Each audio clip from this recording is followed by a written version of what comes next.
जी हाँ, नमस्कार दोस्तों। देविका क्लासेस के ऑफिशियल यूट्यूब चैनल पर आप सभी का स्वागत है।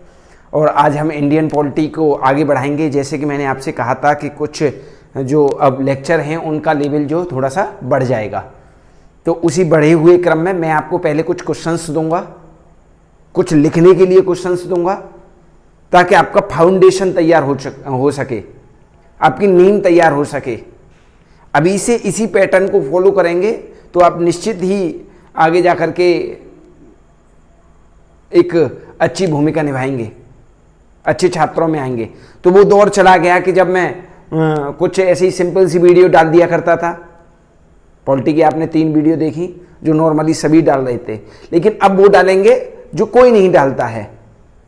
समझ रहे? मैं आपको कुछ क्वेश्चंस देता हूं। अभी मैं आपको कुछ क्वेश्चंस देता हूं और उन क्वेश्चंस के माध्यम से या तो आप, उम्मीद है कि आप उन्हें पहले से ही कर लें। आप इतने सशक्त हैं, आप इतने अच्छे हैं पढ़ने में, और नहीं तो लेक्चर खत्म होने के बाद में तो आप निश्चित ही कर लेंगे, गारंटी है मेरी। तो पहला क्वेश्चन देखते हैं, ज्यादा समय नहीं है हमारे पास में। निम्न में से कौन सा सही है? निम्न कूटों में से कौन सा सही है, ऐसे ही तो आता है। तो पहला है, पहला क्या बनाएं? अलिखित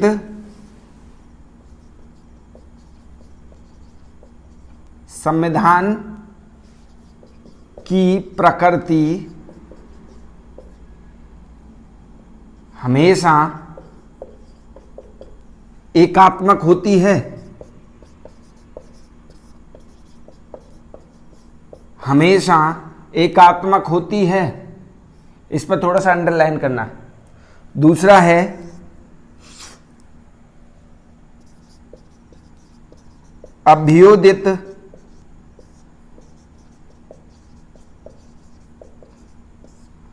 अभ्युदित संविधान में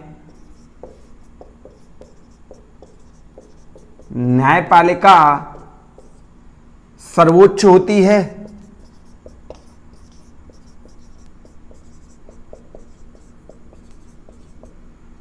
अभ्युदित संविधान में न्यायपालिका सर्वोच्च होती है।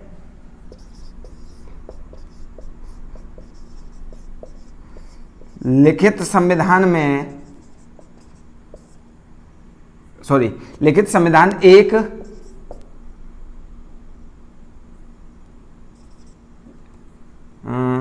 लिखित संविधान एक योजनाबद्ध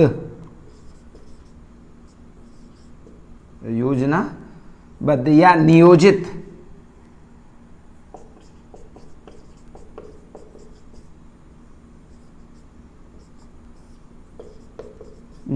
परिणाम है।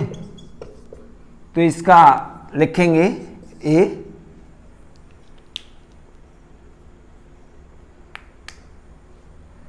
पहला और दूसरा, इसके पहले और दूसरा सही है। बी में लिखेंगे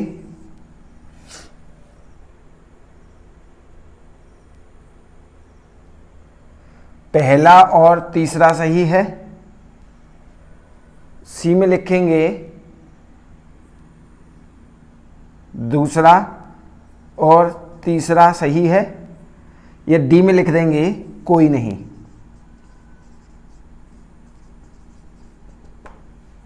यानी इस जो आपको दिखाई दे रहा होगा, इसे आप अपने नोटबुक पे नोट कर लें, और आपसे ये हल हो रहा हो तो कर लें। अगर नहीं हो रहा हो, इसका समाधान आपसे नहीं निकल रहा हो, तो आपको लेक्चर सुनने की जरूरत है। मुझे ऐसा लगता है कि आपको लेक्चर सुनना चाहिए। यदि आपसे हो रहा है तब भी सुनिए, तो कौन सी समस्या आ जाएगी। अगर नहीं हो रहा है तब तो आपको सुनने की आवश्यकता ही है। आप इसे नोट कर लीजिए या स्क्रीनशॉट ले लीजिए। आज कर लेते हैं, वैसे नोट कर लें तो ज़्यादा बढ़िया रहेगा अपनी कॉपी पे, वीडियो को पॉज करके। अच्छा, कुछ क्वेश्चंस में लिखने के लिए दूंगा आपको। पहला क्वेश्चन है, पहला क्वेश्चन छोटे छोटे क्वेश्चंस होंगे, ज्यादा नहीं, 100 से 150 शब्दों में लिखने हैं। लिखित संविधान और अलिखित संविधान, अलिखित संविधान आप जोड़ लेना, चलो मैं ही जोड़ देता हूं, संविधान में अंतर स्पष्ट करो। लिखित संविधान और अलिखित संविधान में अंतर स्पष्ट करो। अधिनियमित और अभ्युदित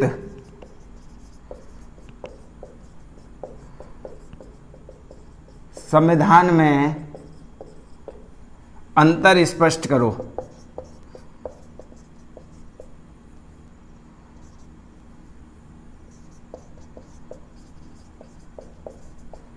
तीसरा है संविधान में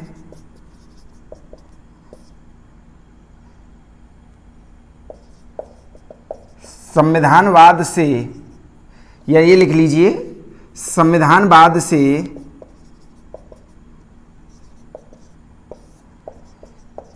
आप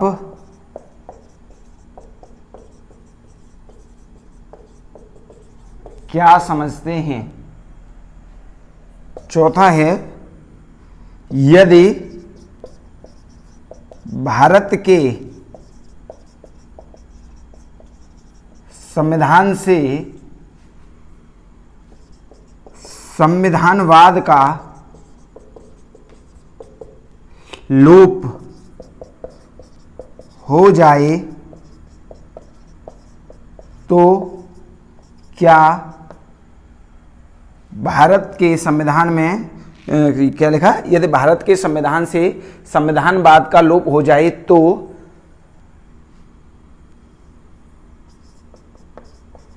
लोकतंत्र पर क्या असर पड़ेगा।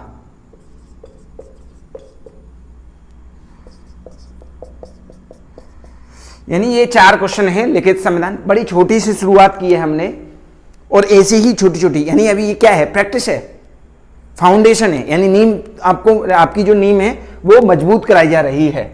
लिखित संविधान और अलिखित जरूरी हो, पढ़ाई करने के लिए जरूरी है कि डिजिटल बोर्ड ही हो, सामने बैठा पढ़ाने वाला व्यक्ति के कपड़े ही अच्छे हों, ये जरूरी तो नहीं है।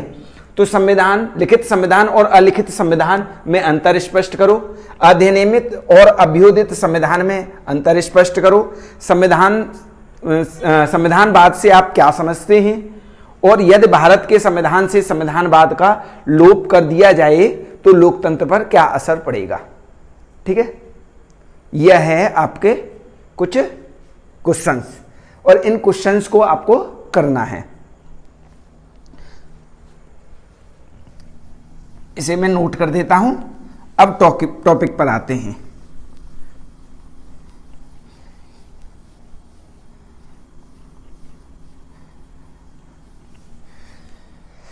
टॉपिक है, इस लेक्चर को देखने के बाद में आप, मुझे लगता है कि आप इन क्वेश्चंस का उत्तर दे लेंगे, निश्चित है ये, और ऐसा मैं मान करके चलूंगा कि आप इन क्वेश्चंस का उत्तर दे रहे हैं। 20% भी यदि इस लेक्चर से गेन कर रहे हैं तो आप एक अच्छे और कुशल अभ्यर्थियों में से एक होंगे।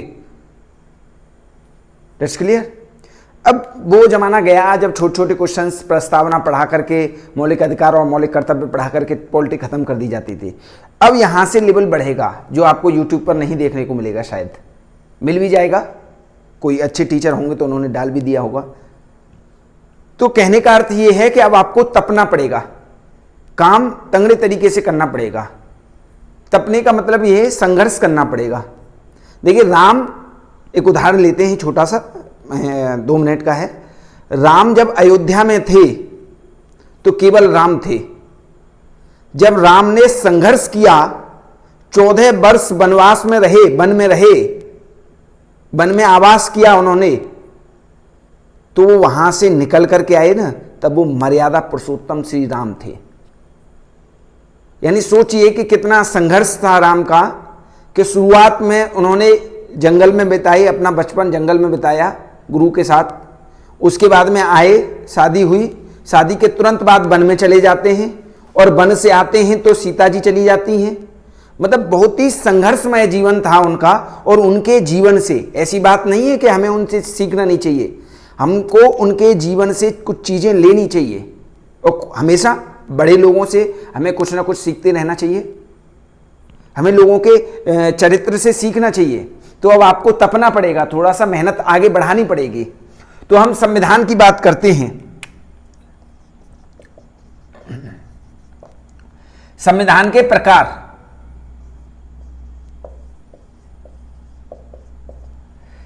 संविधान के प्रकार का मतलब है टाइप्स ऑफ कॉन्स्टिट्यूशन, यानी कितने प्रकार का, मतलब कितने प्रकार का होता है संविधान।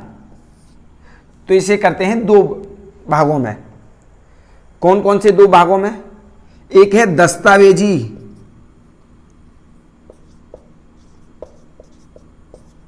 दस्तावेज के आधार पर, क्या संविधान के प्रकार को पढ़ रहे हैं हम। पहला है दस्तावेज के आधार पर, दूसरा है वैल्यूज के आधार पर, यानी मूल्यों के आधार पर।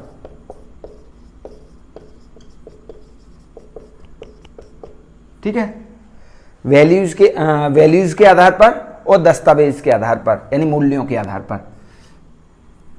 अगर दस्तावेज के आधार पर देखेंगे तो ये दो प्रकार का होता है। कौन सा? एक होता है लिखित संविधान। देखिए आपके टॉपिक पर आ रहे हैं हम, जो क्वेश्चंस आपको दिए थे उस पर आ रहे हैं हम। लिखित संविधान और अलिखित संविधान।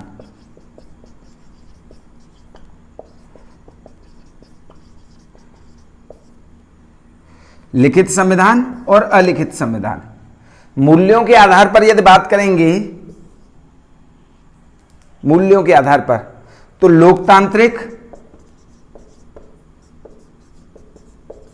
कोई भी देश का संविधान कैसा होगा? या तो लोकतांत्रिक होगा या अलोकतांत्रिक होगा।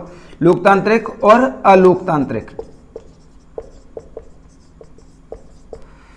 दोबारा से बता दें, टाइप्स ऑफ कॉन्स्टिट्यूशन, यानी संविधान के प्रकार। अब स्पीड से पढ़ेंगे, अपनी स्पीड को बढ़ाते हैं। संविधान के प्रकार, यानी संविधान को दो भागों में बांटा, दस्तावेज के आधार पर, मूल्यों के आधार पर।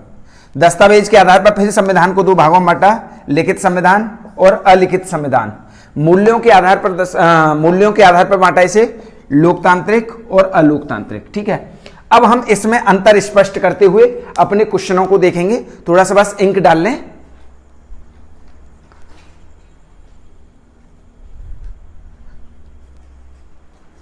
आप इसे नोट कर लीजिए फटाफट से, मैं इंक डाल लेता हूं। वो आज इंक डालना भूल गया था मैं, कोई नहीं, आप इसे नोट करिए या फिर इसका स्क्रीनशॉट ले लीजिए। और मैं तो कहता हूं नोट करने में ज़्यादा फायदा है, स्क्रीनशॉट तो चला जाता है कहीं भी, कहीं का मतलब डिलीट हो जाता है वो, उसे आप पढ़ते भी नहीं हैं और आपके दिमाग से भी डिलीट हो जाता है वो।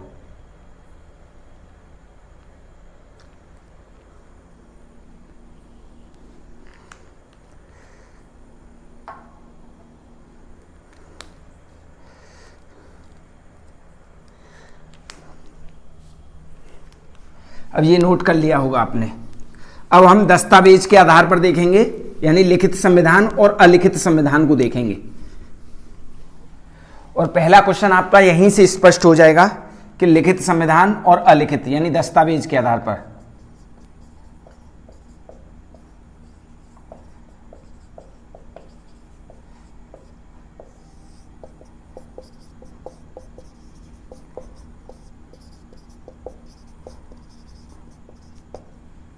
और ये है अलिखित संविधान।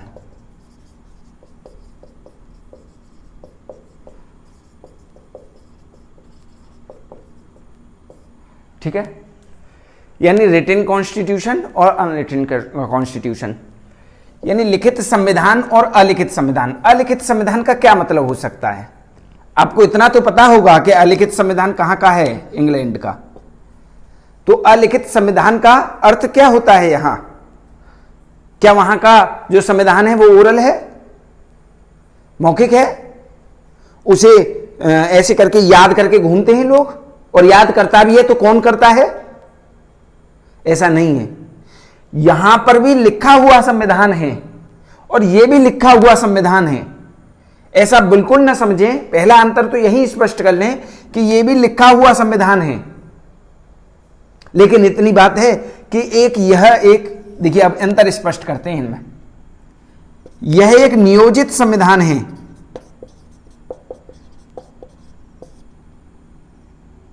नियोजित व्यवस्था के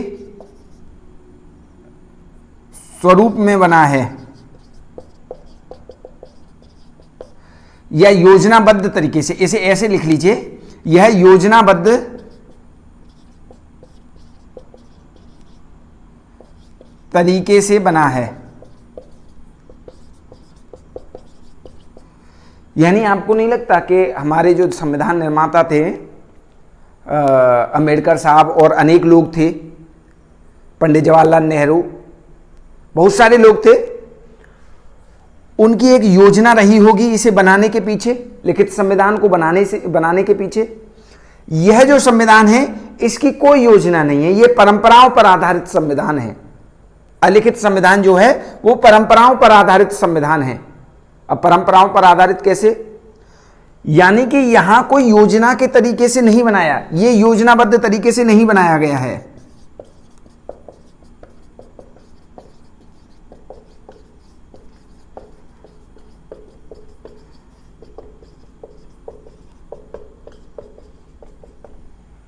ठीक है, यानी ये योजनाबद्ध तरीके से नहीं बनाया गया है। योजना, अब थोड़ा मोटा मोटी समझ लेते हैं कि अलिखित संविधान में, लिखित संविधान को तो ज्यादातर पता होती है, अलिखित संविधान क्या है कि ये परंपराओं पर आधारित संविधान है।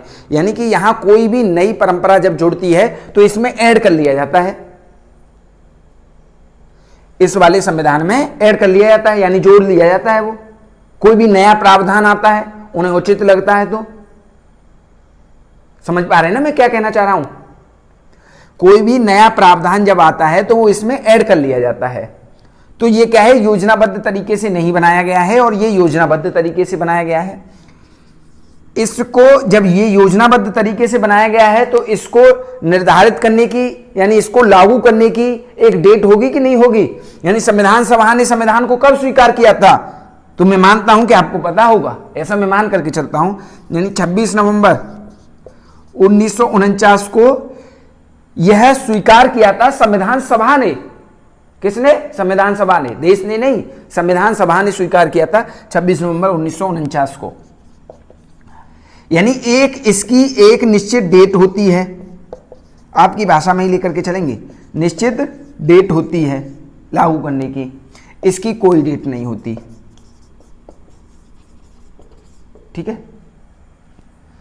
तीसरा है, जब इसकी डेट होती है, ये सौंपा जाता है देश को, तो ये अधिनियमित होता है।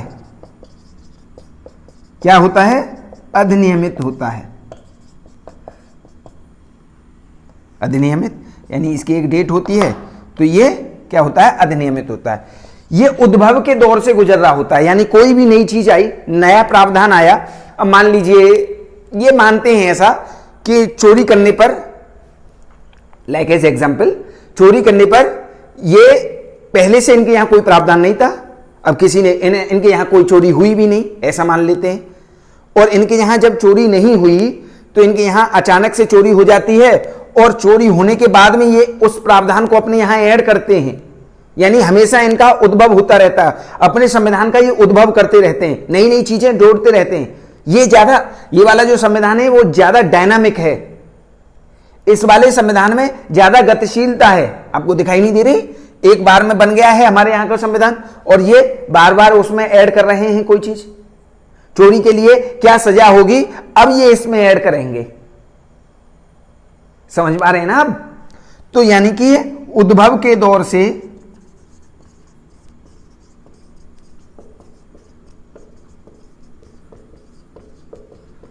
गुजरता है, इसीलिए इसे उद्भवोदित संविधान कहते हैं। जो मैंने लिखवाया था ना क्वेश्चन में, वही है। क्योंकि यहां स्पेस कम है तो इस वजह से हम इसे रफ कर देते हैं। मुझे लगता है कि आपने ये 3 अंतर इसमें स्पष्ट कर लिए होंगे। पहला क्या था, अब आप अपने, मैंने ये जैसे रफ कर दिया है, तो आप अपने मन मस्तिष्क में इस विचार को दोहराएंगे कि क्या था, जो 3 अंतर थे, 3 मूलभूत अंतर थे, वो क्या थे। तो चौथे पर आते हैं। जो लिखित संविधान है उसमें पता है, क्या पता है? राज व्यवस्था की प्रकृति पता है। कैसी होगी? या तो वो एकात्मक होगी, या वो संघात्मक होगी, या वो अर्धसंघात्मक होगी। अभी हम इस पर नहीं आएंगे कि एकात्मक क्या होती है और संघात्मक क्या होती है, ये अलग से टॉपिक रहेगा। एकात्मक क्या होती है, भारत का संविधान एकात्मक है या संघात्मक है? कुछ लोगों का मानना है, कुछ विचारकों का मानना है कि भारत का संविधान एकात्मक है, कुछ विचारकों का मानना है कि भारत का संविधान संघात्मक है, जबकि सुप्रीम कोर्ट ने भी माना है कि भारत का संविधान संघात्मक है। संविधान सभा के सदस्यों ने भी माना है कि भारत का संविधान संघात्मक है, लेकिन कुछ लोग इसे एकात्मक भी कहते हैं और कुछ लोग अर्धसंघात्मक भी कहते हैं। तो हम अभी उस पर नहीं आने हैं। और अलिखित संविधान की जो प्रकृति है वो कैसी है? वो केवल और केवल हमेशा एकात्मक होगी। क्या होगी? एकात्मक होगी। ठीक है, चौथा अंतर हो गया। पांचवा अंतर क्या हो सकता है इसमें? पांचवा अंतर ये हो सकता है कि ये जो संविधान है, लिखित संविधान है, या तो वो कठोर होगा या वो नरम होगा, यानी या तो रिजिड होगा या फिर फ्लेक्सिबल होगा। फ्लेक्सिबल का मतलब रिजिड, वो नरम या लचीला कर सकते हैं। या तो वो कठोर होगा या लचीला होगा, या लचीला प्लस कठोर दोनों हो सकते हैं। लचीला प्लस कठोर दोनों हो सकते हैं। ठीक है, या तो वो कठोर होगा या लचीला होगा, या कठोर प्लस लचीला दोनों हो सकते हैं।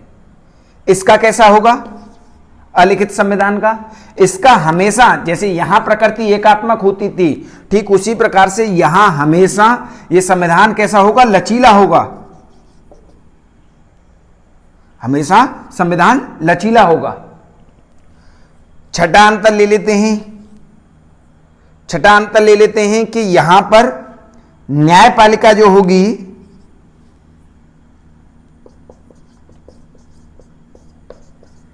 उसके पास में ज्यादा शक्ति होगी अपेक्षाकृत विधायिका के, विधायिक मतलब लेजिस्लेटिव, और कार्यपालिका के। न्यायपालिका के पास में इस वाले संविधान में ज्यादा शक्ति होगी अपेक्षाकृत विधायिका और कार्यपालिका के। और यहां पर विधायिका ज्यादा, विधायिका के पास में ज्यादा शक्ति होगी अपेक्षाकृत न्यायपालिका के।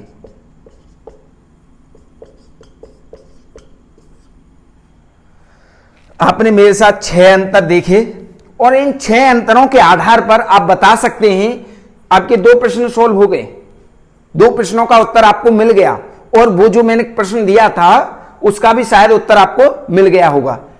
नहीं मिला होगा तो मिल जाएगा। वैसे मुझे लगता है कि यहां से मिल गया होगा उस प्रश्न का उत्तर। अब आप देखेंगे तो ये आपने 6 अंतर मेरे साथ देखे, मूलभूत अंतर हैं ये लिखित और अलिखित संविधान में।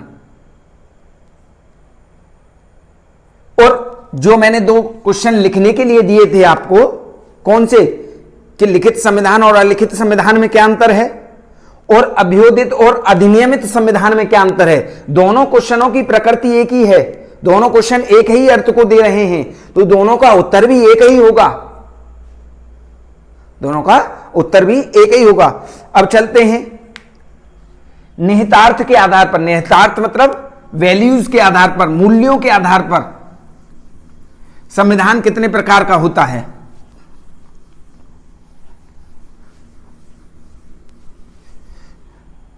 देखिए, चीजें समझते रहिए। अगर आपका कंसंट्रेशन यहां से गया तो यहां से चीजें साफ आपके दिमाग में नहीं भरेंगी। फिर वो क्या बता रहा था मैं, निहितार्थ के आधार पर। अब आप कहेंगे निहितार्थ कहां से आ गया? निहितार्थ का मतलब है मूल्यों के आधार पर। यानी वैल्यूज के आधार पर। ठीक है, ये भी दो प्रकार का होता है, एक लोकतांत्रिक और एक अलोकतांत्रिक। राइटिंग थोड़ा सा समझ में नहीं आ रहा हो तो आवाज तो पहुंच रही है ना आप तक, लिख लेना उसे।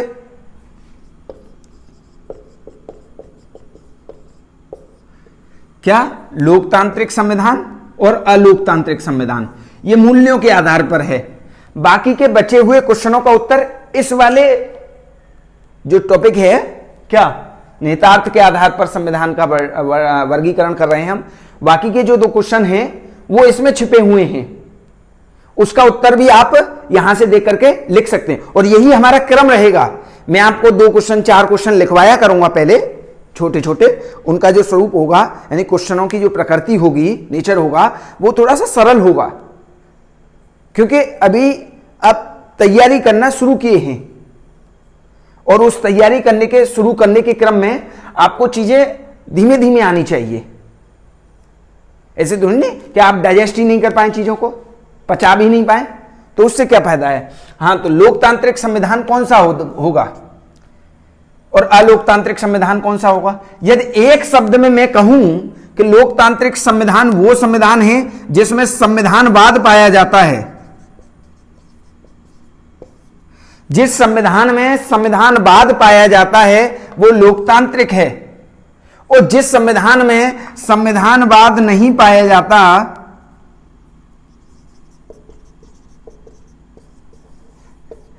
वो क्या है? अलोकतांत्रिक। जिस संविधान में संविधानवाद पाया जाता है वो कौन सा है? लोकतांत्रिक। और जिस संविधान में संविधानवाद नहीं पाया जाता वो कौन सा है? अलोकतांत्रिक। अब आप कहेंगे कि ये संविधानवाद क्या है, आइए उसको भी देख लेते हैं। आज आनंद आ रहा होगा, आपको ऐसा महसूस हो रहा होगा, आप खुशी के मार उछल रहे होंगे, जैसे बॉल टिप्पा खा करके दूसरी मंजिल पर चली जाती है ना, ठीक उसी प्रकार से आप भी टिप्पा खा करके दूसरी मंजिल पर चले जाओगे, उछल जाओगे।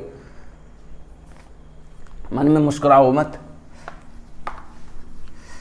अब कोई भी देश का संविधानवाद कब होगा, यानी संविधानवाद कब होगा? कोई भी देश का संविधानवाद कब होगा? तो संविधानवाद कब होगा?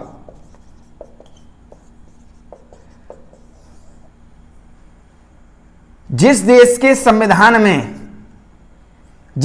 संविधान में वाक तथा अभिव्यक्ति की आजादी हो।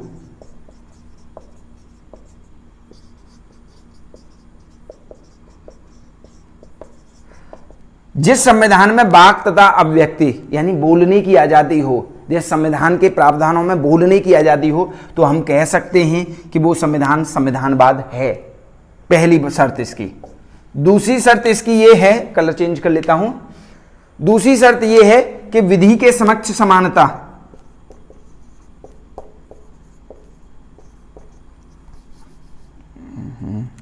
ये तो वैसे भी नहीं चल रहा है।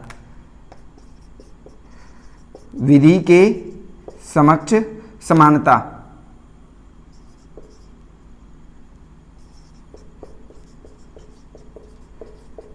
यानी कि जिस संविधान में कानून, विधि का मतलब क्या होता है? कानून के समक्ष समानता होगी तो हम कह सकते हैं कि वो संविधानवाद है। वो हम कह सकते हैं कि वो संविधानवाद है। तीसरा कह सकते हैं कि लैंगिक समानता।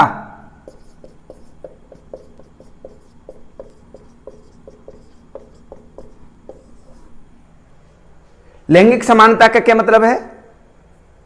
यानी जेंडर इक्वलिटी। अभी आप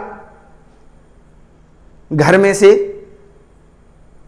बाहर 12 बजे तक घूम करके आते हैं तो आपसे कुछ नहीं कहा जाता है। वहीं आपकी सिस्टर 11-12 बजे घूम करके आए तो आप 50 तरीके के सवाल हो जाते हैं, कहां से आई हो, कैसे आई हो। यानी कि कहने का मतलब वो नहीं है, उस चीज पर नहीं जाना है हमें। यानी लैंगिक समानता यानी जहां लड़के और लड़की यानी लिंग के जेंडर के आधार पर भेदभाव न किया जा सके।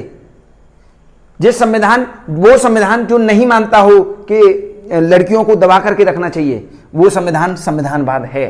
चीजें मुझे लगता है आप समझ गए होंगे मैं क्या कहना चाह रहा हूं। लैंगिक समानता हो, विधि के समक्ष समानता हो, वाक तथा अभिव्यक्ति की आजादी हो, निष्पक्ष निर्वाचन आयोग हो,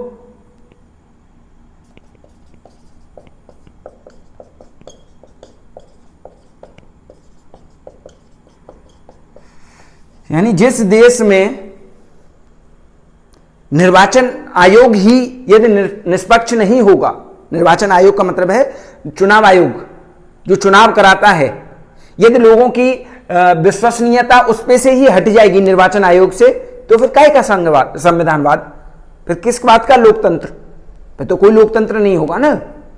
अब आप एक ही बूथ कैप्चरिंग करा दे रहे हो, मशीनों में घोटाला कर दे रहे हो, तो यदि आपके यहां यदि कोई निष्पक्ष अगर निर्वाचन आयोग नहीं है, जिस संविधान में, किसी भी देश की बात कर रहा हूं मैं, केवल भारत की बात नहीं कर रहा, किसी भी देश में यदि निष्पक्ष निर्वाचन आयोग नहीं है तो वो देश का संविधान संविधानवाद नहीं होगा। ठीक, स्वतंत्र व निष्पक्ष न्याय प्रणाली, स्वतंत्र व निष्पक्ष न्याय प्रणाली, यानी कि जिस देश की कह सकते हैं न्यायपालिका यदि स्वतंत्र नहीं है, वो कार्यपालिका के अधीन काम कर रही है, तो फिर काय का संविधानवाद।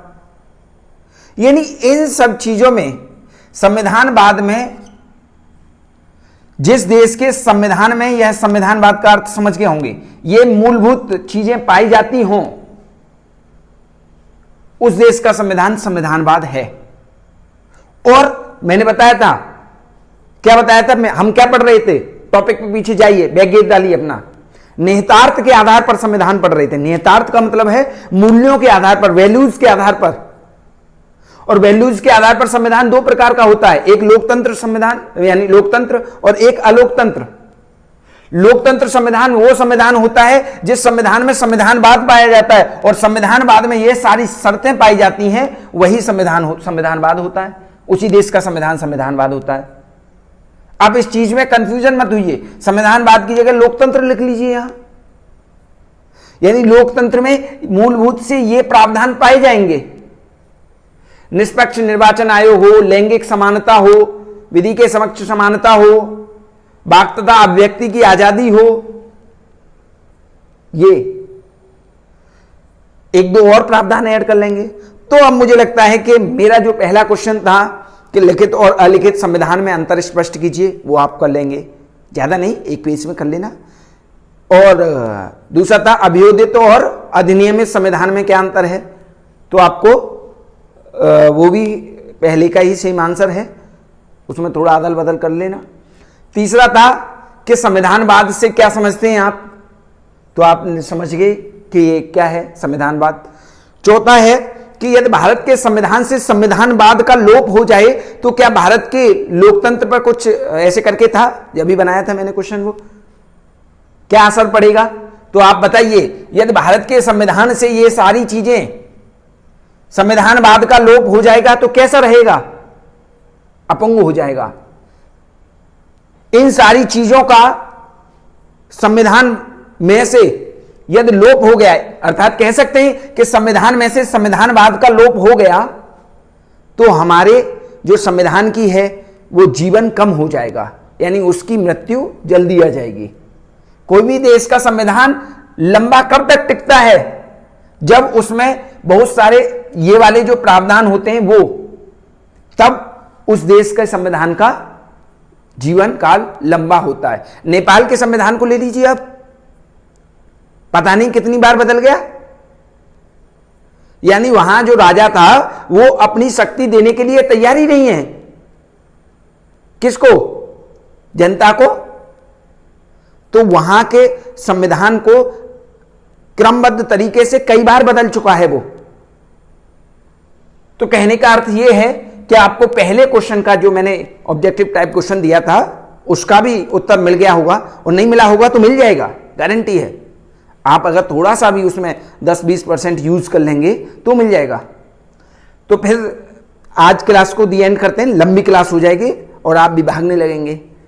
तो फिर एक नए टॉपिक के, अच्छे से टॉपिक के साथ में, अभी क्या है कि थोड़ा सा हम एक समझ विकसित कर रहे हैं आपकी, उसके बाद में समझ विकसित हो जाने के बाद में चैप्टर बाय चैप्टर हम पूरे इंडियन पॉलिटी को देखेंगे। इंडियन पॉलिटी के खत्म होने के बाद में, उधर तो हिस्ट्री चली रही है, हिस्ट्री के 1-2 वीडियो आपको मिलते रहेंगे 2-3 दिन के अंतराल पर, उसका भी लेवल बढ़ाया जाएगा। चूंकि उसका लेवल इसीलिए नहीं बढ़ाया जा सकता क्योंकि 25-26 वीडियो उसमें पढ़ चुके हैं। यदि उसका एक साथ लेवल बढ़ा दिया जाएगा तो वो बच्चे जो देख रहे हैं उनका थोड़ा सा मैटर गड़बड़ हो जाएगा। समझ पा रहे हैं ना आप? तो इसका लेवल शुरू से ही हम बढ़ा दिए हैं, 3 वीडियो को छोड़ करके, जो शुरू के 3 वीडियो हैं उनको छोड़ दिया जाए तो, यानी पहली बड़ी, इससे पहली जो वीडियो थी वो भी अच्छी खासी थी और ये भी, और आगे आने वाली वीडियो ऐसी मिलेंगी। इसके इंडियन पॉलिटी जैसे ही खत्म होती है उसके बाद में हम अंतर्राष्ट्रीय रिलेशन शुरू करेंगे, अंतर्राष्ट्रीय संबंध। आज के लिए बस इतना ही, विदा चाहता हूं आपसे। आज थोड़ा सा ज़्यादा आपके और हमारे बीच में संवाद हो गया, उसके लिए क्षमा, धन्यवाद।